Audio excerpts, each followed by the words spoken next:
Hello student. आज हम GS आधुनिक भारत के भाग 3 के पूरे होने के बाद चौथे भाग को लेकर आए हैं और आज उसके बारे में हम पढ़ेंगे कि पुर्तगालियों का भारत के दृष्टिकोण से क्या योगदान रहा, उन्होंने भारत को क्या दिया। ठीक है, योगदान क्या रहा, यानी जब कोई भी विदेशी किसी देश में आता है या भारत में आता है कोई भी विदेशी, तो अपने साथ कुछ ना कुछ जो है कुछ लेकर आता है और यहाँ पर छोड़ के जाता है। ठीक है, कुछ लेकर जाता है तो कुछ छोड़ के जाता है। तो उसी संदर्भ में आज हम देखेंगे कि जो पुर्तगाली आए थे तो उन्होंने क्या योगदान दिया भारत को। ठीक है, तो पुर्तगालियों का योगदान, पुर्तगालियों का भारत के लिए क्या योगदान रहा, यही हमको पढ़ना है। ठीक है, तो सबसे पहले क्या योगदान रहा। ठीक, तो हम देखते हैं व्यापार के क्षेत्र में। सबसे पहला योगदान हम देखते हैं व्यापार के क्षेत्र में। तो इसमें पहला पॉइंट निकल कर आता है कि भारतीय और यूरोपीय व्यापार में वृद्धि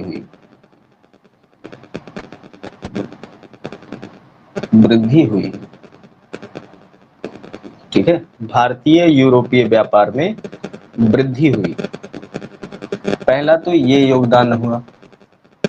ठीक, यूरोप और भारत के बीच में जो है व्यापार में वृद्धि हुई। दूसरा, अरब सागर पर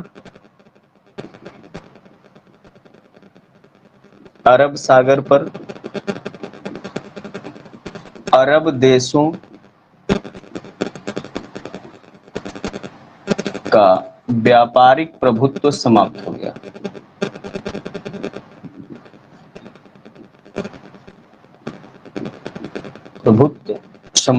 तो इसको परिणाम में भी आप देख सकते हैं कि पुर्तगालियों का योगदान या पुर्तगालियों के आने से जो है क्या परिणाम निकला या योगदान क्या हुआ। तो अरब सागर पर अरब देशों का व्यापारिक प्रभुत्व जो है वो समाप्त हो गया। यानी अभी तक पुर्तगालियों से पहले अरब देश के व्यापारी, ठीक है, अरब सागर पर अपना प्रभुत्व कायम किए हुए थे, लेकिन अब वह पूरी तरह से समाप्त हो गया।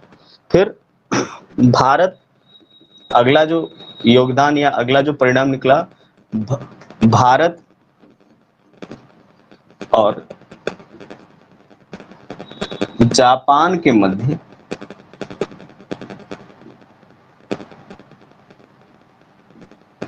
व्यापार में या व्यापारिक संबंध में तीव्रता आई।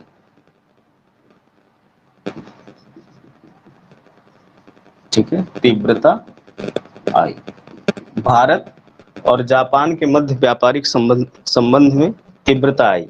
तो ये 3 पॉइंट अब जो है व्यापार के दृष्टिकोण से पुर्तगालियों के योगदान या पुर्तगालियों के आने से जो परिणाम निकला वो इंपॉर्टेंट है। 3 पॉइंट जो है आपको याद होना चाहिए, ये इंपॉर्टेंट है। फिर उसके बाद व्यापार के बाद जो अगला योगदान था वो किसमें था, तो कृषि क्षेत्र में था। ठीक है, कृषि क्षेत्र में दूसरा योगदान जो है वो कृषि में। तो कृषि में क्या योगदान रहा, तो कृषि में योगदान रहा भारत में जो है अब नए जमाने की कृषि प्रारंभ हो गई। मतलब भारत में पुर्तगालियों के आने से नए जमाने की कृषि प्रारंभ हो गई, नई प्रकार के फसलों का उत्पादन होने लगा। ठीक है, तो वो नए जमाने की कृषि कहलाई। ठीक, तो क्या योगदान रहा, तो पुर्तगालियों ने भारत में आलू जो है पुर्तगाल लेकर आए थे, अनानास,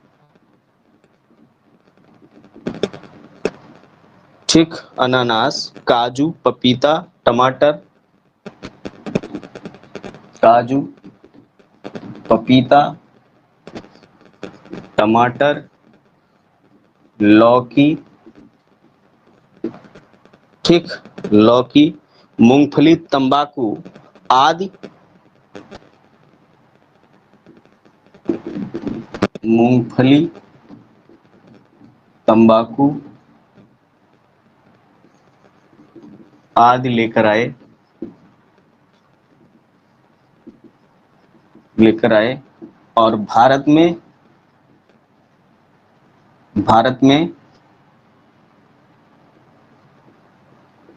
उपरोक्त फसलों व फलों की खेती प्रारंभ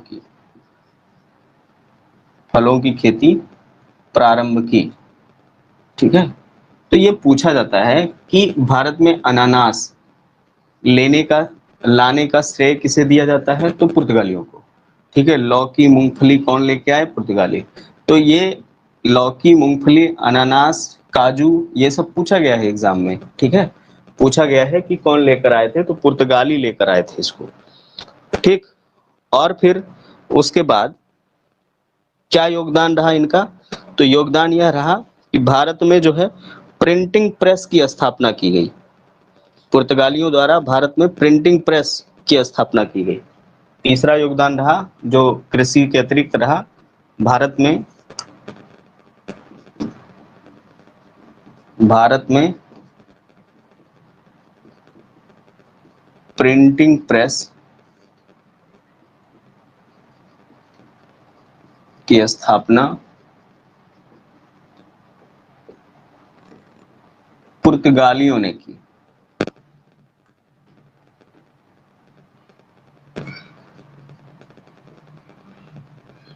पुर्तगालियों ने की।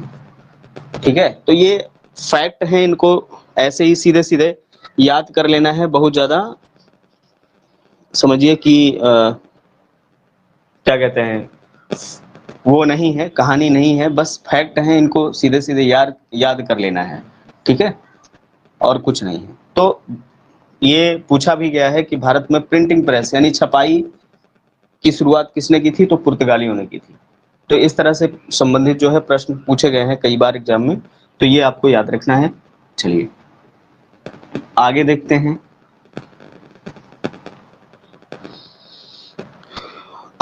हैं।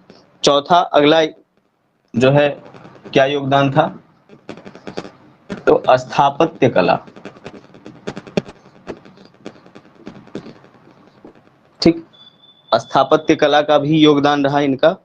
तो भारत में पुर्तगालियों द्वारा गोथिक शैली में, ठीक है, गोथिक शैली,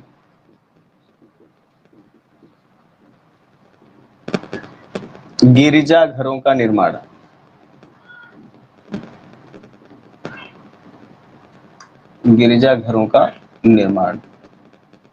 तो ये पूछा गया है कि गोथिक शैली किससे संबंधित है, तो पुर्तगाल से संबंधित है।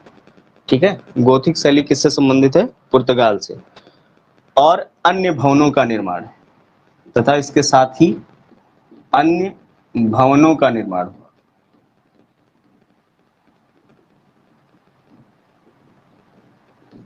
गोथिक शैली में गिरजाघर जो उनका चर्च होता था उसका निर्माण हुआ और अन्य भवनों का निर्माण भी हुआ। ठीक है, इस समय फिर जो अगला इंपॉर्टेंट फैक्ट है पांचवा, भारत में ईसाई धर्म का व्यापक प्रचार प्रसार,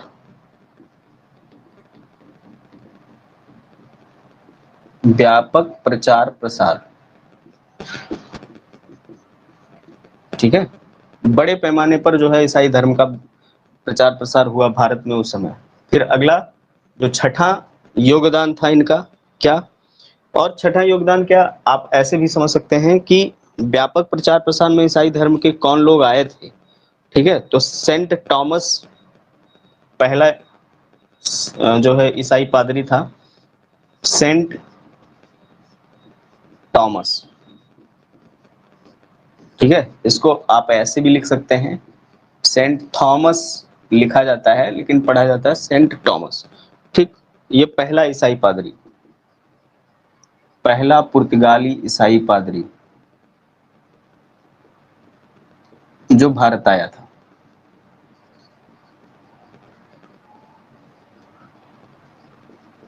ठीक, सेंट टॉमस। और यह किसके दरबार में आया था? तो जो है पहलव राजा, पहलव वंश के राजा देवव्रत, देवव्रत जो गोंडा फर्निस के नाम से जाना जाता है, गोंडा फर्निस के नाम से जाना जाता है, के दरबार में आया था, के दरबार में आया था। ठीक है, तो भारत में ईसाई धर्म का व्यापक प्रचार प्रसार हुआ और भारत में जो है सेंट टॉमस पहला पुर्तगाली ईसाई पादरी था जो पहलव शासक या पहलव वंश के राजा देवव्रत, जिनको गोंडा फर्निस के नाम से जाना जाता है, के दरबार में आया था। अब जैसे देखिए, इसमें सारे फैक्ट हैं जिनको याद करना है ऐसे सीधे तरीके से, लेकिन कुछ ऐसी भी बातें हैं, ठीक है, जो फैक्चुअल तो नहीं है लेकिन उनको पढ़ना आवश्यक है और थोड़ा सा जानना भी आवश्यक है। जैसे जब पुर्तगाली भारत में आए थे, तो पुर्तगाली जब भारत में आए तो उस समय दिल्ली सल्तनत चल रहा था और उसके बाद 1526 में मुगल वंश की स्थापना होती है। मुगल वंश में जो है पहले बाबर, फिर उसके बाद हुमायूं, फिर उसके बाद जो है अकबर का शासनकाल आता है। तो अकबर शासनकाल के समय में जो अधिक पादरी लोग आए थे ईसाई धर्म के प्रचार प्रसार के लिए, और अकबर थोड़ा सा जो है जिज्ञासु प्रवृत्ति का शासक था।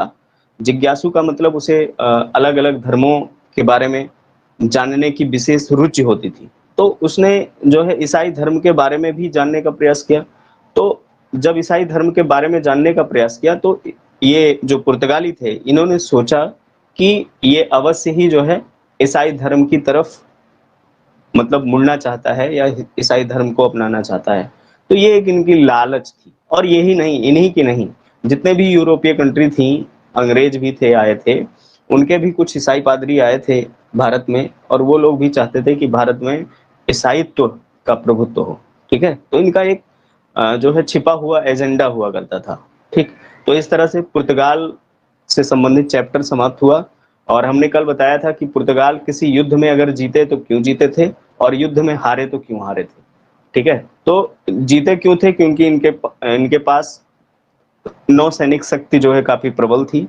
और हारे क्यों थे? क्योंकि इनके पास जो है, या इनको या इनके सैनिकों को, एस्तादो द इंडिया के सैनिकों को, ठीक है, पुर्तगाल के सैनिकों को भूमि पर लड़ने का अनुभव नहीं था, भूमि पर युद्ध करने का अनुभव नहीं था, इसलिए भूमि पर हारते चले गए और समुद्र में जीतते चले गए। लेकिन बाद में जो विदेशी कंपनियां आती हैं, यानी अर्थात यूरोपीय कंपनियां आती हैं भारत में, तो वो अपने नौसैनिकों को और अधिक आधुनिकता के साथ भेजती हैं, तो उनसे पुर्तगाली हारते हैं, उनसे पुर्तगाली हारते हैं, क्योंकि उनके पास जो नौसैनिक या नौसैनिक बेड़ा होता था वो अत्यधिक आधुनिक होता था, और इनका जो है उनके हिसाब से पुराना हो गया था, इसलिए ये हारते चले गए।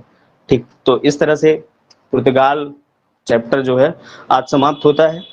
ठीक है, इसके बाद हम लोग आगे पढ़ेंगे डच। आगे हम लोग पढ़ेंगे डच। आपको ध्यान देना है कि हमारे लिए जो है एग्जाम के दृष्टिकोण से क्या महत्वपूर्ण है। आगे हमको पढ़ना है डच। डच जो है 1595 96 में ईस्ट एशिया के तरफ, अर्थात मतलब एशिया की तरफ आते हैं, चाहे ईस्ट एशिया समझिए या एशिया समझिए, ठीक है, और ईस्ट साउथ एशिया में प्रवेश करते हैं। तो सबसे पहला व्यक्ति कौन था? तो कार्नेलियस हाउटमैन। पहला व्यक्ति कौन था? कार्नेलियस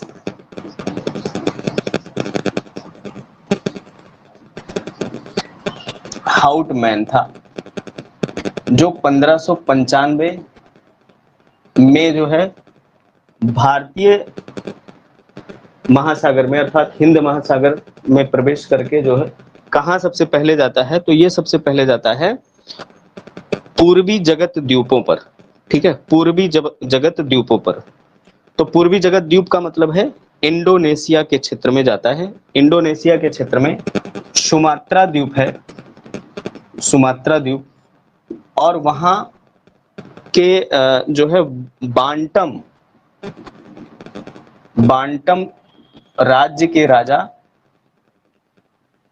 के यहाँ पहुंचता है। बांटम राज्य के राजा के यहाँ जो है पहुंचता है। तो ये पूछा गया है कि डच, और डच लोग कहां से आए थे, तो डच जो है नीदरलैंड, नीदरलैंड या हालैंड के निवासी थे। वर्तमान में इसका नाम जो है नीदरलैंड है, और इससे पहले हालैंड या डच के नाम से जाना जाता था। ठीक है, तो ये नीदरलैंड या हॉलैंड के निवासी थे और वहां से आए थे।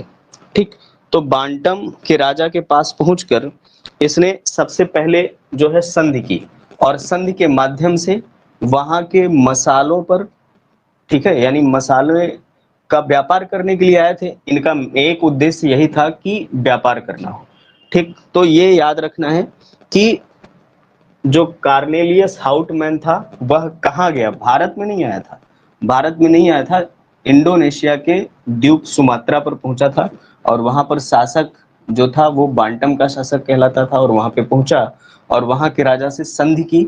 संधि किस बात की कि उसे मसालों के व्यापार में अधिकार चाहिए, यानी मसाले का व्यापार करना है, इससे संबंधित उसने संधि अर्थात प्रस्ताव रखा, और संधि के माध्यम से उसे जो है अनुमति मिल गई। ठीक है, कि वह अब व्यापार कर सकता है। फिर उसके बाद 1602 ईस्वी में कई कंपनियों को मिलाकर 1602 ईस्वी में, ठीक है, डच सरकार ने अगले 21 वर्षों में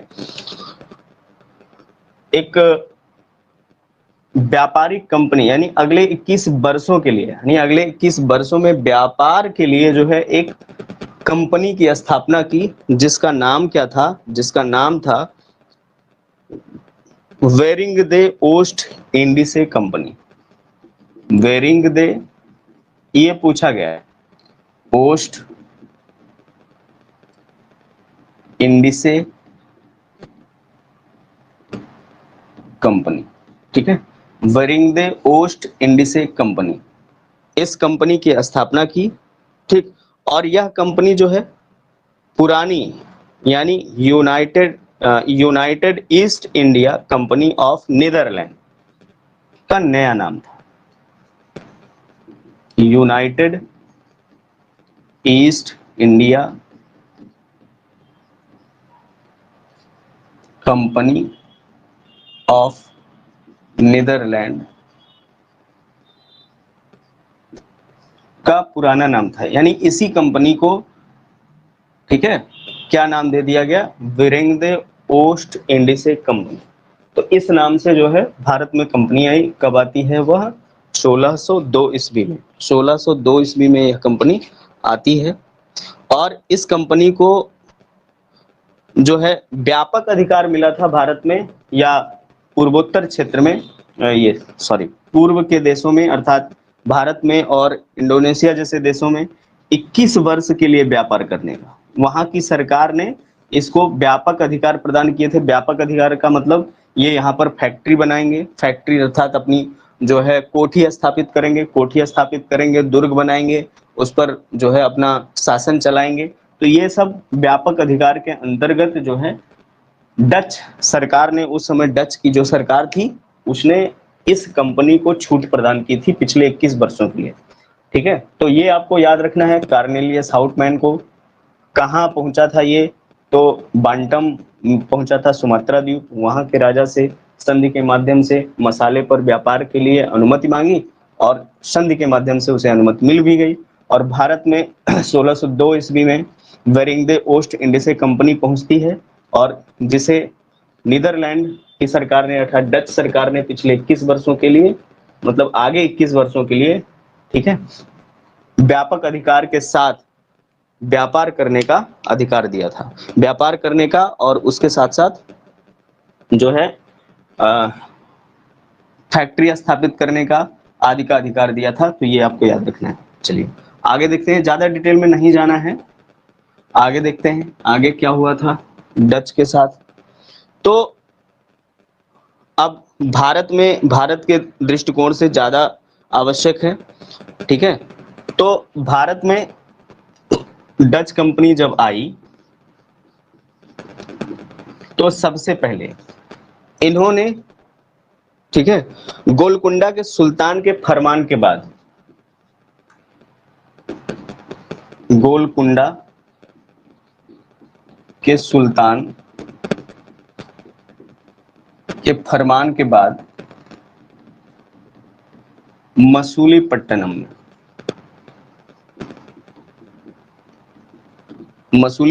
में सबसे पहली कोठी स्थापित की अपनी, सबसे पहली कोठी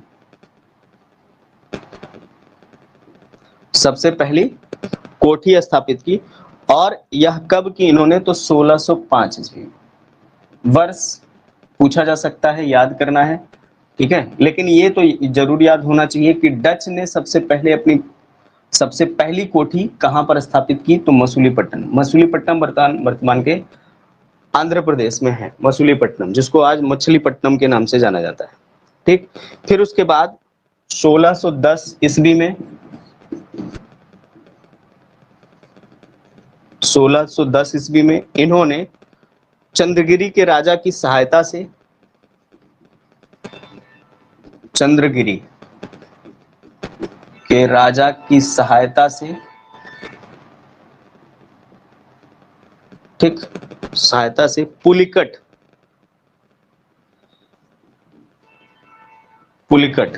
जिसको गेल्ड्रिया कहा जाता था उस समय, पुलिकट में दूसरी कोठी स्थापित की।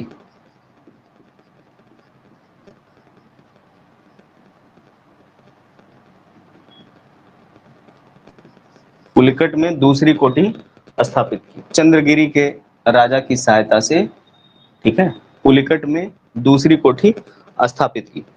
तो ये जो है,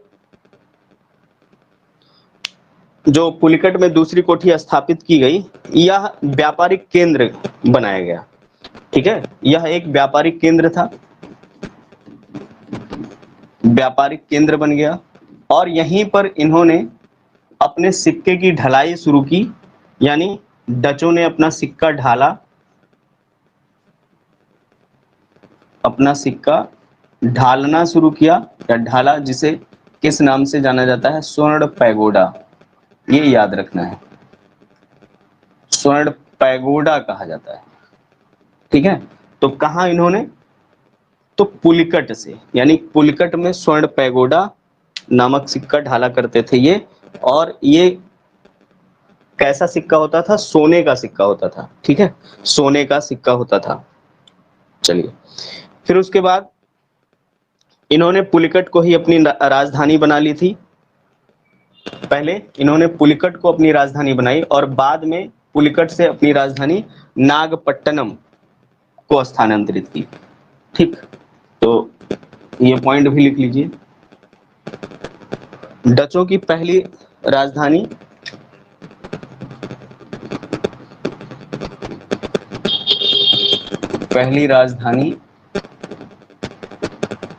पुलिकट थी, बाद में इन्होंने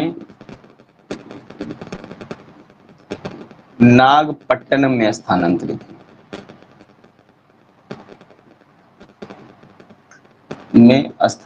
की, यानी अपनी राजधानी किसको बनाया, नागपट्टनम, ठीक है। तो पहले पुलिकट, उसके बाद में कहा ले गए, ये नागपट्टनम में, ठीक है। तो इस तरह से जो है यह भी एक इंपॉर्टेंट फैक्ट बन जाता है। फिर उसके बाद अन्य जो इनके व्यापारिक केंद्र थे, यानी अन्य केंद्र, ये व्यापारिक ही थे अन्य केंद्र। ठीक, तो सूरत 1616 ईस्वी में कोठी बनाया गया। ठीक है, फिर उसके बाद गोलकुंडा, ये जरूरी नहीं है क्रम हो, बस आप ये याद रखिएगा। गोलकुंडा, इसमें 1660 ईस्वी में इन्होंने व्यापारिक केंद्र बनाया इसको। ठीक, फिर कोचीन है, कोचीन को भी बनाते हैं, ये अपना व्यापारिक केंद्र। ठीक, कोचीन के बाद फिर अगला नाम आता है नागपट्टनम।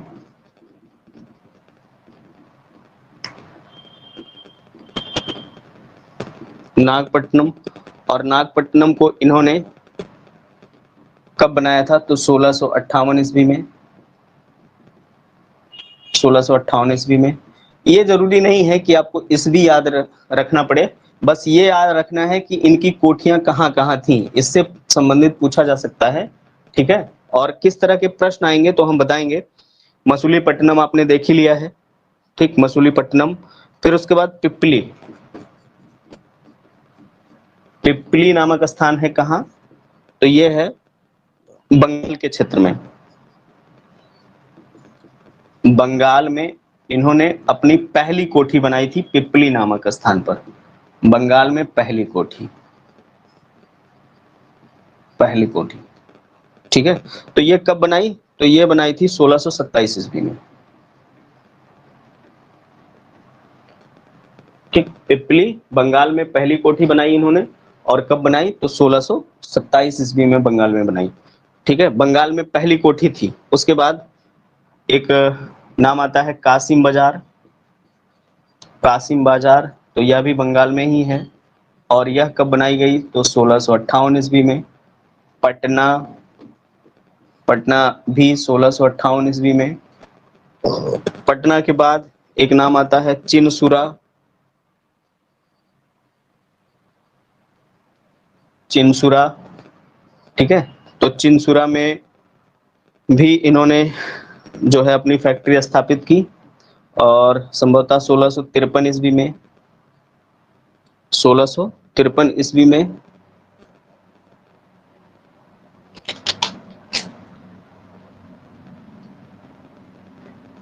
और चिनसुरा से संबंधित एक तथ्य और है। क्या है, इसमें किले का नाम पूछा जाता है कई बार, ठीक है, एग्जाम्स में। तो चिनसुरा में जो फैक्ट्री स्थापित हुई थी, चिनसुरा में 1653 ईस्वी में फैक्ट्री स्थापित हुई थी, तो इसमें एक दुर्ग बनाया गया था। ठीक है, दुर्ग बनाया गया था चिनसुरा में, और चिनसुरा के दुर्ग को जो है, चिनसुरा के दुर्ग को गुस्तावुस फोर्ट के नाम से जाना जाता था। चिनसुरा के दुर्ग को गुस्तावुस फोर्ट कहा जाता था। ये एग्जाम में पूछा गया है। ठीक है, तो चिनसुरा में किसके दुर्ग को गुस्तावुस फोर्ट कहा जाता है, तो पुर्तगालियों के। ठीक है, क्या उत्तर देना है, पुर्तगालियों के। तो इस तरह से इनके जो है कई भारत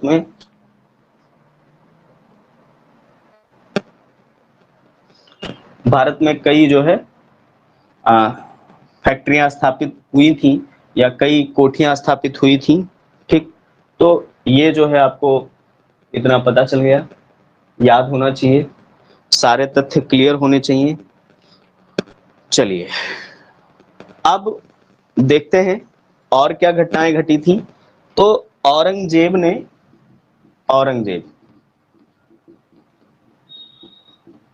ने डचों को 3.5 यानी 3.5% की दर से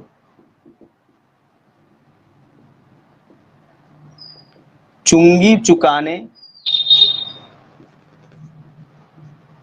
पर व्यापार की अनुमति दी थी। यानी ये भारत के अंदर जो है भीतर व्यापार कर सकते हैं, अनुमति दी थी। तो जो चुंगी होगा बाजार व्यवस्था प्रणाली के अंतर्गत आता है, ठीक है। तो उसमें चुंगी कर लगाया गया था और चुंगी कर डचों के लिए कितना था, तो 3.5%, ये याद रखना है। और फिर बहादुर शाह, इसके बाद जो बहादुर शाह जफर आता है, उसने इस कर को घटाकर 2.5 कर दिया, ठीक है, 2.5 कर दिया। फिर इससे पहले 3.5 की दर से चुंगी कर लगाई गई थी। उसके बाद जो है 3,000 रुपया वार्षिक लेकर, 3,000 रुपया वार्षिक धन लेकर फ्री ट्रेड करने की सुविधा भी प्रदान की थी। फ्री ट्रेड मतलब मुफ्त व्यापार और कोई कर नहीं देना होगा।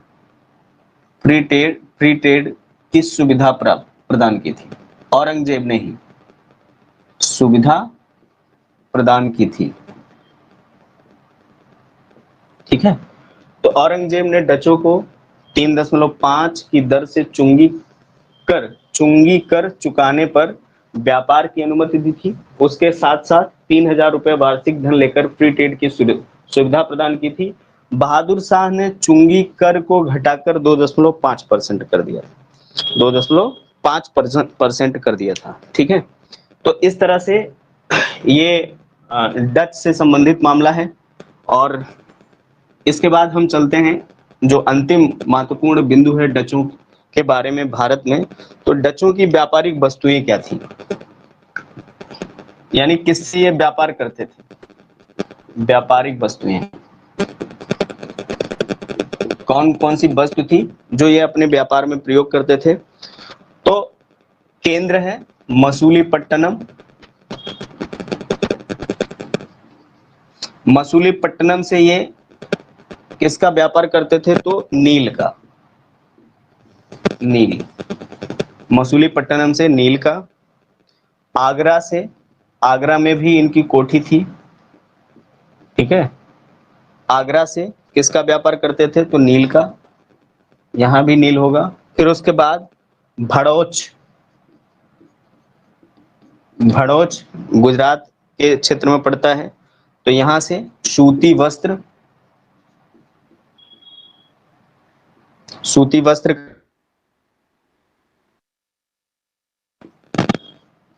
बंगाल से सूती वस्त्र, रेशम, शोर तथा अफीम का व्यापार करते थे। सूती वस्त्र, रेशम, शोर, ठीक है, तथा अफीम। शोर का मतलब सोरा, अफीम का व्यापार करते थे, ठीक। तो इस तरह से आप समझिए कि जो डच थे, ठीक है, डच केवल व्यापारिक रूप से भारत में आए थे, यानी व्यापार करने के दृष्टिकोण से भारत में आए थे। उनका यहाँ पर बसने और जो है अपने आप को स्थापित करने का कोई उद्देश्य नहीं था, ठीक है। उनका कोई ये उद्देश्य नहीं था कि हम जाएंगे भारत में निवास करेंगे, ठीक, अपनी सैन्य शक्ति बनाएंगे, ये सब उनका उद्देश्य नहीं था। हाँ, लेकिन कुछ क्षेत्रों पर इनका मुकाबला हुआ अन्य दूसरे जो है यूरोपीय कंपनियों से, या यूरोपीय जो देश थे आए थे यहाँ पे, यूरोपीय आए थे, उनसे से पुर्तगालियों से सामना हुआ था, ठीक है। तो बस व्यापार को लेकर लड़ाई हो रही थी, व्यापार से ही संबंधित थी वो सब। तो आज के क्लास में इतना ही। इसके बाद जो है हम कल डच और फ्रांसीसियों के बारे में पढ़ेंगे, और अंग्रेजों को विस्तार पूर्वक पढ़ना है, इसलिए अंग्रेजों को अभी हम नहीं, इन सारी कंपनियों को या इनको पूरा करने के बाद जो है डच के बाद डेनिस को, और डेनिस के बाद जो है फ्रांसीसी को पूरा करने के बाद तब फिर हम लोग जो है अंग्रेजों को पढ़ेंगे। और अंग्रेजों को विस्तार पूर्वक पढ़ना है क्योंकि उन्होंने ही भारत में पूरी तरह से उथल पुथल मचा रखा था, और भारत को एकाधिकार के क्षेत्र में, या भारत को जो है पूरी तरह से अपने अधिकार क्षेत्र में ले लिया था। तो हमें उन्हीं से ही जो है स्वतंत्रता चाहिए थी, तो उनके बारे में बहुत बड़ा है और आधुनिक इतिहास पूरा पूरा उन्हीं से संबंधित है। तो आज के लिए इतना ही, और वीडियो अच्छा लगा हो शेयर करिए, लाइक करिए और सब्सक्राइब जरूर करिएगा। ओके, धन्यवाद।